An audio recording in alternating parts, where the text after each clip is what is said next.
Hi, I'm Tabby and welcome back. Thanks for watching my video. I've got quite big hair today. I'm going out this evening. I'm filming this on a Saturday. I'm aware this is a bit much for a video of someone sat in their house talking about books, but why not get double use out of the blow dry? If you've been here before, welcome back to Show and Tell for Adults, aka my YouTube channel where I talk about books. I said this in a previous video, but I've come off Instagram and TikTok recently because I just don't like the short form content, doom scrolly apps. I don't think they're good for me. I don't think they're good for many people, to be honest. Since I've come off those apps, I've been thinking more about social media and what I don't miss, but also what I do miss. For example, one thing I missed was posting book reviews on Instagram, which is why I made this YouTube channel. Because things move so fast on social media, especially TikTok, it feels kind of like you're out of all the silly jokes and the pop culture references. I've also been thinking more about the internet generally because I've decided to post videos of myself talking on it. With all this pondering about the internet I've been doing, I thought it would make sense for me to do a video where I talk about books I like, which are about the internet. I've got a stack of books here to talk about, and I have less than normal because I don't trust myself to be concise about Yesteryear, which is this one at the bottom. I'll probably talk about a few of them in detail and then do some quicker recommendations at the end. So the first book I'm going to talk about is Yesteryear by Caro Burke. Buckle up because I have so many thoughts on this book. I actually think I need to tie my hair up for this. Okay, so I came across Caro before this book was published. She does a podcast with her friend called Diabolical Lies, and I came across her after all the gender hysteria about the Olympic boxers. They did this episode called Blonde Highlights of Gender Affirming Care. I'm not going to summarise the details because I will completely butcher it, but the podcast talks about the Dallas Cowboys cheerleaders and the scene when you watch them getting ready and all the changes and enhancements they're doing, and the 5-inch eyelashes and the blonde highlights and the massive blow dries and the full stage makeup. They're basically arguing that it's drag. They refer to this RuPaul quote, which is, "You're born naked and the rest is drag." When you put all of this effort into your appearance, if it's to perform the gender that you're expected to perform, you don't get allegations of purporting to be something that you're not. Even though you can see all of these things that we do to our appearance, we are purporting to be something that we're not. And that's fine, you're allowed to decide how you want to express yourself. I really articulated badly how they got from the Olympic boxers to the Dallas Cowboy cheerleaders. They're really good at doing that, at thinking at a problem from all angles and bringing these two things that you don't think are related and kind of putting them together in a way that feels really cohesive when you're listening, but as I'm relaying it, you're probably like, what the hell? There's so many leaps being made there. Anyway, the second way that I knew of Caro was her TikTok content, which was about tradwives. You might not know what a tradwife is, and if you don't worry, I'll tell you. We are not on the same corners of the internet because I consider the tradwife discourse to be one of my special interest topics. I think it is absolutely fascinating. The word tradwife actually came from incels who were basically saying, we don't need these career women, we need tradwives. Like, obviously the concept of a traditional wife has been around for way longer than that and incels didn't invent it, but the nickname tradwife came from incel. Tradwife content on social media involves promoting ultra traditional lifestyle which prioritizes domestic roles like cooking or child rearing over kind of career ambition. It's important to make clear that the ideals that the tradwife content is pushing is distinct from being a stay-at-home mum.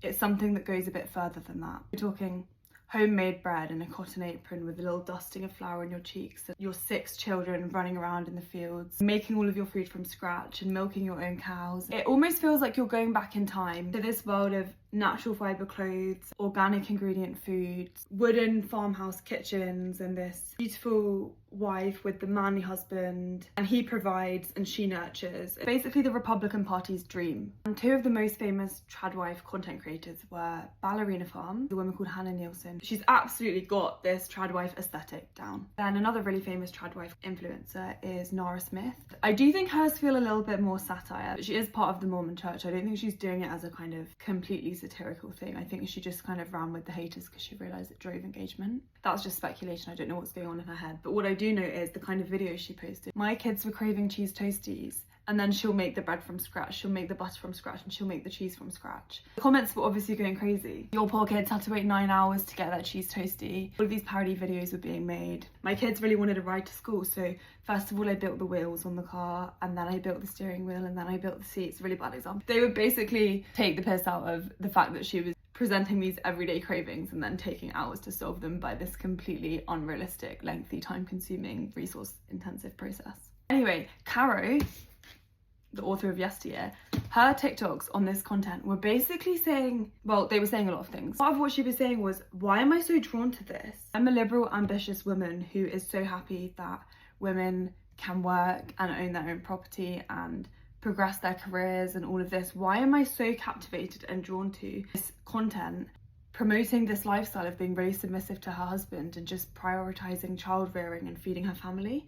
Why do I like that? You're a woman in your late 20s, stood on a packed tube on the way to your commuter job in London, and you see these pictures of a woman frolicking about in the countryside, feeding strawberries to her children. It looks like this romanticised escape from burnout. It looks like simplicity and not worrying about financial stability because you're being provided for by your traditional husband and you just need to focus on the kids and looking pretty. Also, just as a side note, I know there's a problem with people always calling male authors by their surname and then female authors by their first name because it suggests a lower level of respect or authority. I am calling Caro Caro because in my head we're best friends. This reminds me of my brother had this really vivid dream about Olympic long jumper Greg Rutherford, and in his dream they were best friends, and it was so real to him that it wasn't until a couple of months later when someone randomly mentioned Greg Rutherford and my brother went to say, "Oh yeah, my friend," and then just before he said it he thought, wait, why would he be my friend? And then that's when he realised the dream wasn't real. But ever since then he's got this affinity with Greg Rutherford. He just feels like they're really good mates,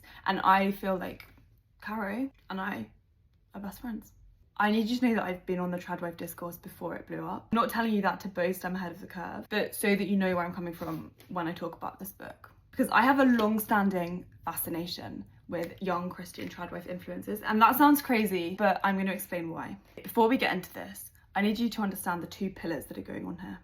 First, we have the idea of actually being a tradwife. This links to kind of feminism, obviously, the power imbalance in relationships, heteronormativity, the man providing, the women making the home, religion, cults, fundamentalist Christians, Mormons, all of this kind of thinking that men are natural leaders and women are natural followers, and all of these questions that comes with that. And then the second pillar, and this is the fact that we're seeing them be a tradwife.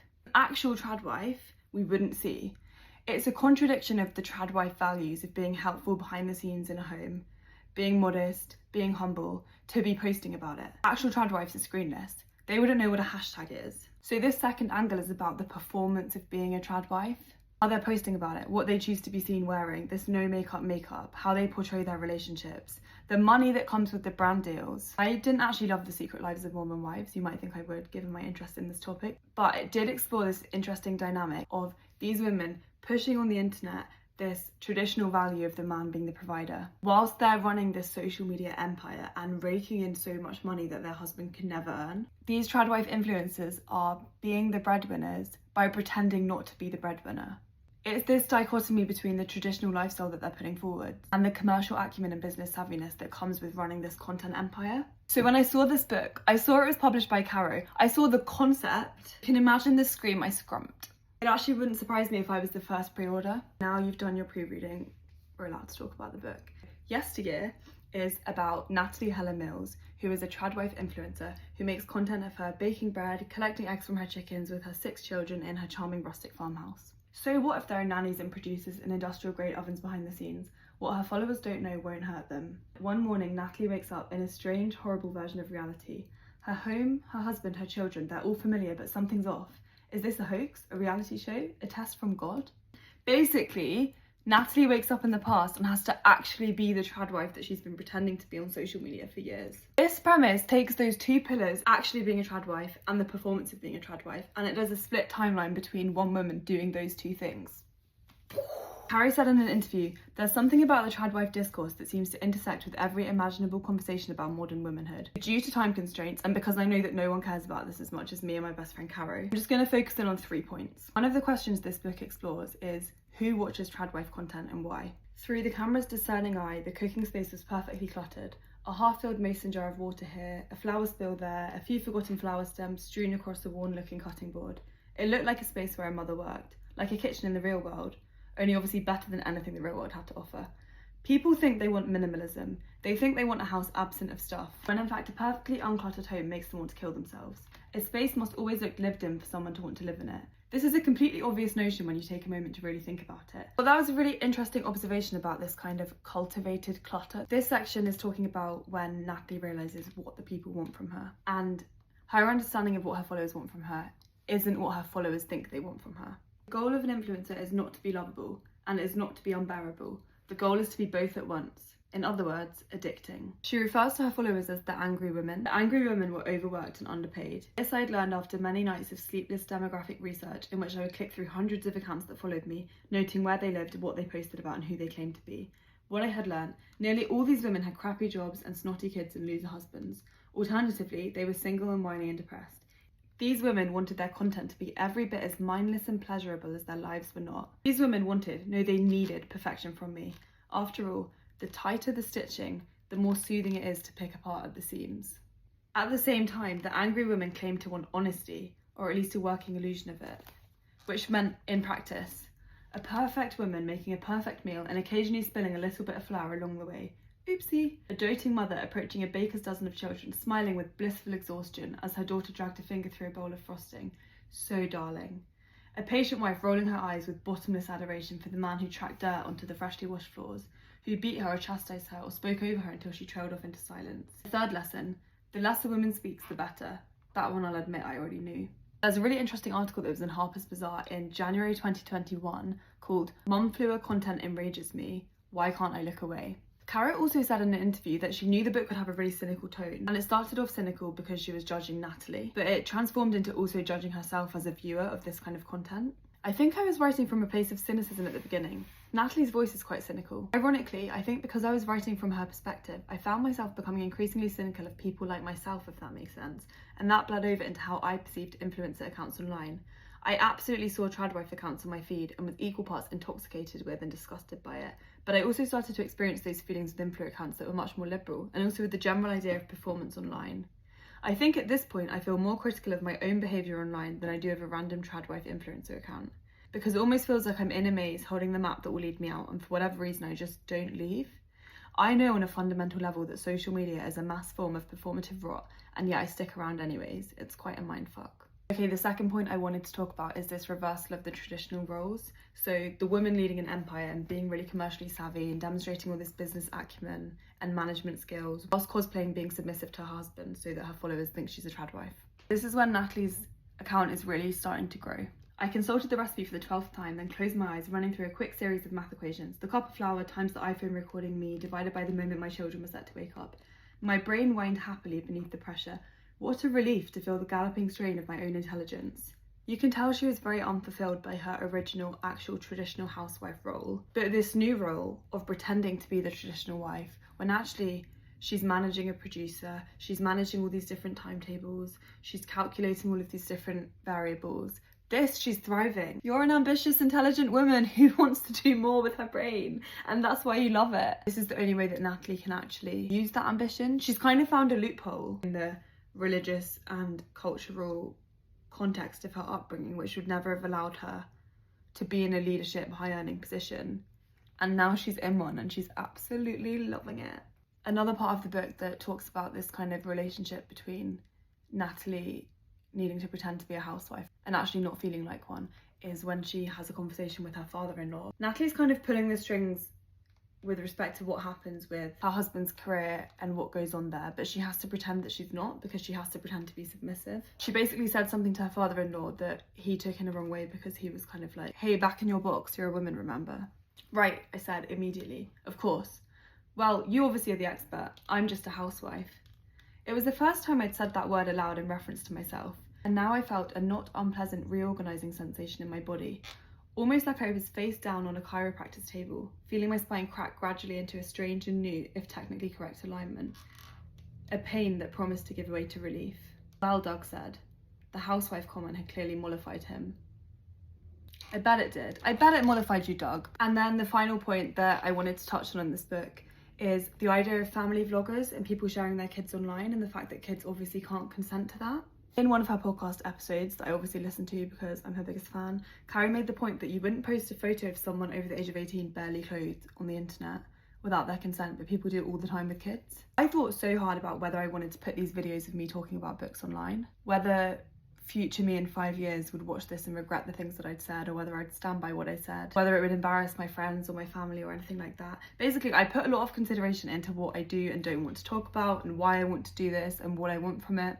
And I'm a fully grown adult with a developed prefrontal cortex, and I still had a lot of thought about whether I wanted to do this. The thought of all of these kids that have been plastered all over the internet, growing up into adults, having had their childhood documented online to millions of strangers is so unacceptable to me. So when I was reading parts of this book that touched on that, it felt like my spine being cracked into place. How does it feel to know that millions of people around the world know intimate details about your children? I only show very selective moments of my children's lives, and besides, none of them have any access to screens. Have you seen the studies, by the way, of what screen time does to children's brains? If you ask me, my children are much better off in this household where they occasionally show up in videos for my account than in some other household where they'd be staring at an iPad all night. I mean, really, sympathetic cluck. It's an epidemic, so sad. You should look into that. I mean, it's a valid question, but deflecting queen.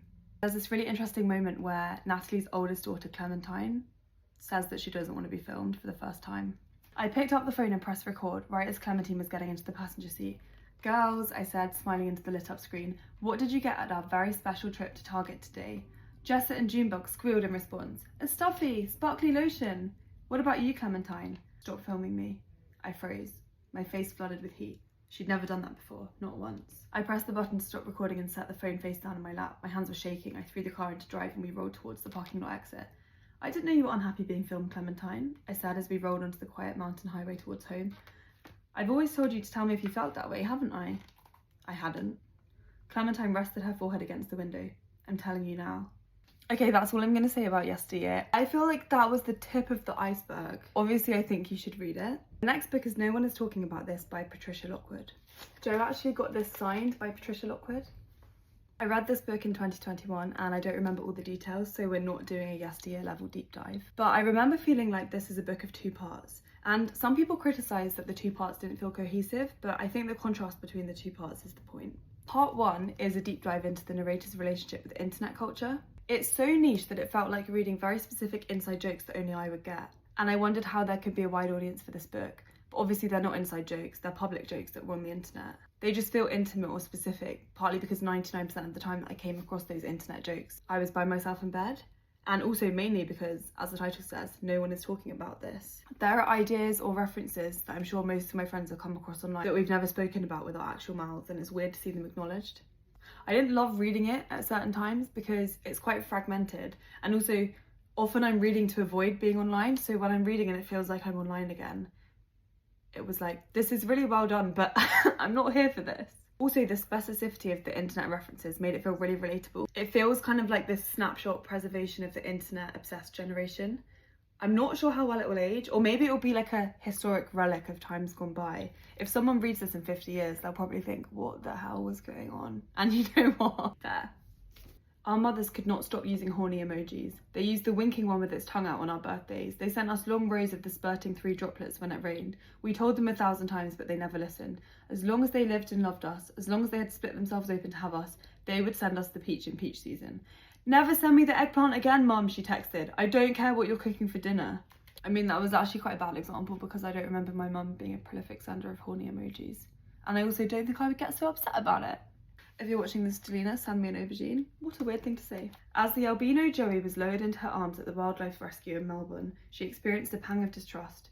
Did people feel more connected to this particular kangaroo for white supremacist reasons, in the same way they were more eager to adopt blue-eyed cats? Worth considering. That lens of kind of internet thinking where you make these bizarre leaps where you're like, am I crazy for thinking this? Or am I actually onto something here? "Don't normalise it," we shouted at each other, but all we were normalising was the use of the word normalise. In the second part of the book, a family emergency pulls the narrator away from this absurd world of social media and into real life. I don't want to give spoilers, but what the family is going through wasn't something I'd read about or seen talked about much, and I think that Lockwood conveyed all the sadness that comes with that without ignoring the happiness too. An interesting read for sure. I would flag that this book felt more like something that I was happy to have read than something that I enjoyed the process of reading. And I do think that you should read both of those kinds of books. It's a really insightful account of different parts of life that genuinely no one is talking about. So if anything, I just commend the accuracy of the title. If you like experimental books or a bit of social commentary, then this one might be for you. Next up, we have The List by Yomi Adegoke. This book is a combination of easy to read but also intellectually complex. It is an absolute page-turner which feels like a thriller whilst offering a really nuanced dissection of society and some very topical issues. So The List is about Ola, who is a high-profile journalist and women's rights advocate and well-known internet feminist, and Ola's fiance Michael, and the moment that their world falls apart because the list of abusive men anonymously submitted by victims goes viral and Michael's name is on it. Basically, Ola's at work and she's getting all these missed calls from her friends and all of these texts saying, "Are you okay?" And she's thinking, what the hell is going on? Celie tried to call her twice. Ola quickly texted back, "Can't talk, at work, message me." Her friend's response came instantaneously, a link to a tweet followed by, "Call me as soon as you can." Once she opened it, I don't know how loud that noise of the outside world is. Her head was spinning thanks to a hangover, so the significance of the post was slow to register as she read the text above the list of names. This database will serve as a temporary tool to highlight the severity of abuse in the UK entertainment and creative scenes. We hope that this will lend a voice to survivors and inspire those within the industry to be more proactive in prevention. As Ola read through the list, she felt a profound sense of dejection, but also satisfaction. Fuck these men for what they'd done, and fuck yes to these women for refusing to stay silent. She continued to read, and then her stomach lurched violently as her eyes landed on entry number 22. Michael. Harassment and threatening behaviour / physical assault at an office Christmas party, brackets restraining order.